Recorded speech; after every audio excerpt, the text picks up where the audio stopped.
मेरे प्यारे बच्चों, आज हम म्यू और चाई के बीच में रिलेशनशिप को ढूंढेंगे।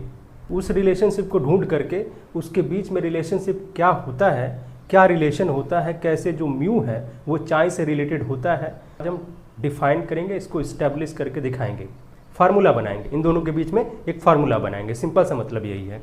देखिए जो म्यू लिखा हुआ है ये है परमिएबिलिटी। क्या है ये? परमिएबिलिटी है। और जो चाई है ये ससेप्टिबिलिटी है। मैग्नेटिज्म में ये दोनों बहुत इंपॉर्टेंट होते हैं। ठीक है, अगर हम एक मटेरियल ले लेते हैं जो एक मैग्नेटिक मटेरियल है और इसको ऊपर एक इंसुलेटेड वायर को ऐसे राउंड कर देते हैं, टर्न कर देते हैं, टर्न बनाते हुए ऐसे लपेट देते हैं, तो ये एक सोलेनॉइड की तरीके से काम करेगा। और सोलेनॉइड बनेगा तो ये मैग्नेटिक फील्ड को भी प्रोड्यूस करेगा। ठीक है, जब मैग्नेटिक फील्ड प्रोड्यूस करेगा तो ये करंट की वजह से मैग्नेटिक फील्ड प्रोड्यूस होगी, जिसको हम कहेंगे यहाँ पर बी कहेंगे। ठीक है, बी यानी कि मैग्नेटिक फील्ड की इंटेंसिटी कह सकते हो आप, या फिर मैग्नेटिक फील्ड कह सकते हो, या मैग्नेटिक इंडक्शन कह सकते हो। ठीक है, ये प्रोड्यूस होगा। लेकिन साथ ही साथ होता क्या है, ये जो मटेरियल है जिसके ऊपर हमने ये वायर लपेटा हुआ है, ये मटेरियल खुद मैग्नेटाइज हो जाता है। ठीक है, यही कॉन्सेप्ट है यहाँ पर। मटेरियल खुद मैग्नेटाइज हो जाता है। कैसे होता है ये? क्यों? क्योंकि जो ये करंट बहती है उसकी वजह से जो मैग्नेटिक फील्ड प्रोड्यूस होता है, वही मैग्नेटिक फील्ड इस मटेरियल को मैग्नेटाइज कर देता है, और जिसकी वजह से जो क्रॉस सेक्शनल एरिया दिखाई दे रहा है ना, यहाँ पर इस तरीके से सर्कुलर करंट फ्लो करती हुई नजर आती है। क्योंकि ये सर्कुलर करंट बहुत छोटी छोटी करंट होती है, एटॉमिक लेवल की करंट होती है, और जब ये एक साथ अलाइन होते हैं तो ये कुछ इस तरीके से ये करंट का फॉर्मेशन होता है। मतलब एक अलग टाइप की करंट इस मटेरियल के भीतर बहने लगती है, जिसे हम कहते हैं, ये करंट है, इस करंट को हम कहते हैं मैग्नेटाइजिंग करंट। IM लिख देंगे हम। ठीक है, एक करंट तो पहले बही रही थी जिसकी वजह से मैग्नेटिक फील्ड प्रोड्यूस हो रहा था, लेकिन एक नई करंट आई है जो उस मैग्नेटिक फील्ड जो खुद इसी वायर की वजह से प्रोड्यूस हुआ है, जो मैग्नेटिक फील्ड, वही मैग्नेटिक फील्ड इस मटेरियल को मैग्नेटाइज कर दिया और फिर से एक नई करंट यहाँ पर प्रोड्यूस हुई है। इसको कहते हैं सरफेस करंट। ठीक है, magnetizing surface current, magnetizing surface current IM से रिप्रेजेंट करते हैं। तो ये दोनों बहुत इंपॉर्टेंट है। अब होता क्या है, जब ये करंट फ्लो होने लगी तो इसकी वजह से खुद एक अलग मैग्नेटिक फील्ड यानी कि मैग्नेटिक इंडक्शन प्रोड्यूस हो जाएगा। इस तरीके से दो प्रकार के मैग्नेटिक इंडक्शन यहाँ प्रोड्यूस होते हैं, और दोनों को हमें जोड़ना पड़ेगा अगर हमें टोटल मैग्नेटिक इंडक्शन निकालना है तो। ठीक है, तो हम बात करेंगे यहाँ पर टोटल मैग्नेटिक इंडक्शन की। टोटल मैग्नेटिक इंडक्शन ये दो प्रकार से होगा। एक तो जो I करंट हमने पहले फ्लो करवाया है इस वायर में, इंसुलेटेड वायर में, इसकी वजह से, यानी कि अगर हम टोटल मैग्नेटिक इंडक्शन की बात करेंगे तो कैपिटल B से लिखेंगे। ये दो प्रकार का होगा। ठीक है, क्या होगा भाई? एक तो अपना ये जो इनिशियल करंट I फ्लो कर रही थी उसकी वजह से, यानी कि B0 हम कहेंगे, और दूसरा क्या होगा, दूसरा जो यहाँ पर इंडक्शन होगा वो B और M लिखेंगे हम।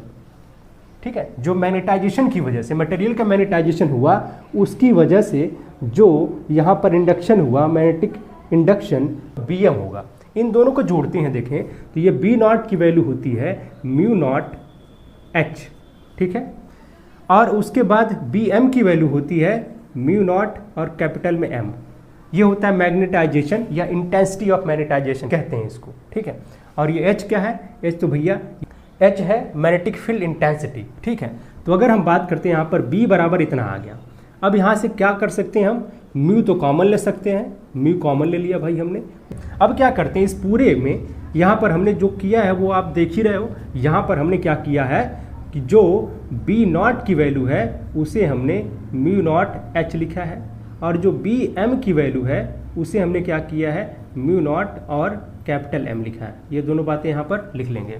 ठीक है, और उसके बाद यहाँ पर जो H प्लस M आया है, इसी में इक्वेशन नंबर फर्स्ट में क्या करेंगे, हम डिवाइड कर देंगे H से।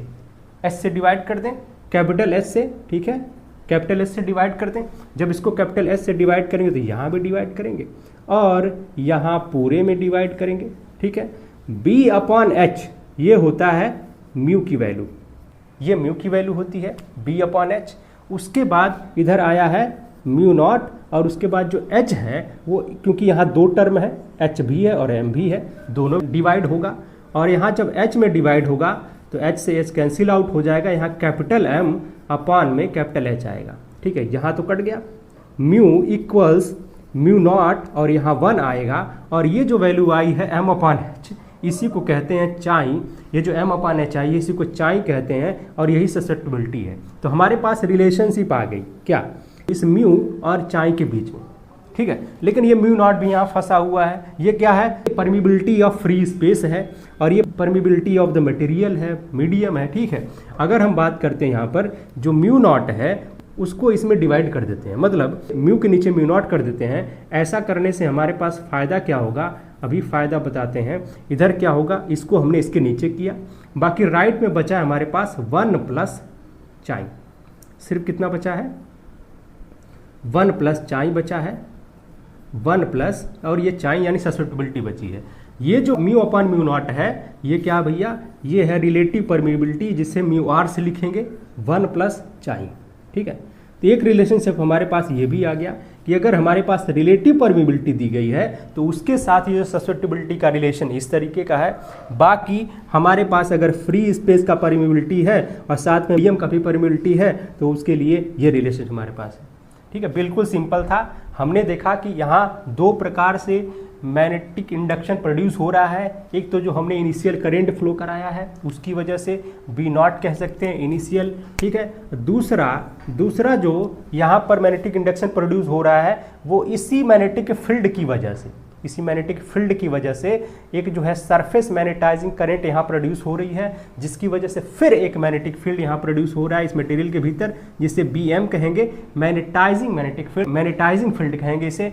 और इसे हमने BM से रिप्रेजेंट करके दोनों को जोड़ दिया है। ये टोटल आया हुआ है, टोटल का मतलब आप रिजल्टेंट कह सकते हो। अगर हम वेक्टर की बात करेंगे तो रिजल्टेंट कहेंगे। ठीक है, रिजल्टेंट मैग्नेटिक इंडक्शन।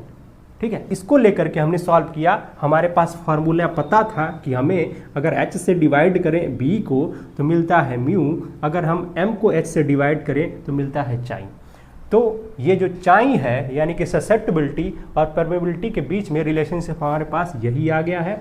बाकी अगर हमारे पास रिलेटिव परमेबिलिटी है तो इसके लिए ये रिलेशनशिप है चाई के साथ, इसका ये संबंध दिखाई दे रहा है। बिल्कुल आसान था, हमने बहुत ही अच्छे तरीके से इसको समझा है। आई होप कि आप सबको ये बहुत अच्छे तरीके से समझ में आ गया होगा। आज के बाद ये रिलेशनशिप भूलेगा नहीं। ठीक है, अगर फिर भी इससे रिलेटेड कोई डाउट है तो आप हमें कमेंट बॉक्स में कमेंट ज़रूर करना, हम उस डाउट को ज़रूर क्लियर करेंगे। और फिर मिलते हैं ऐसे एक नए टॉपिक के साथ, अच्छे से बेहतर टॉपिक के साथ नेक्स्ट टाइम नेक्स्ट वीडियो में।